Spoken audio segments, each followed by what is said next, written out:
Ito guys, nandito po yung pugs. Ayan na. Yung mga pugs lumapit na po sa akin. At bumaba na sa lupa. Nagmula po sa langit. Ayan. Makita nyo po. Ayan, napakalamig niyan. Pag dumadapos yung mga balat, parang tumatayo ang balahibo nyo po. Opo. Yan po. Oh.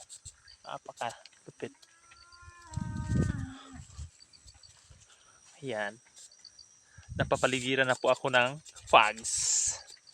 Yan po ay nagpapatunay na malapit talaga siya sa virgin forest. Yan.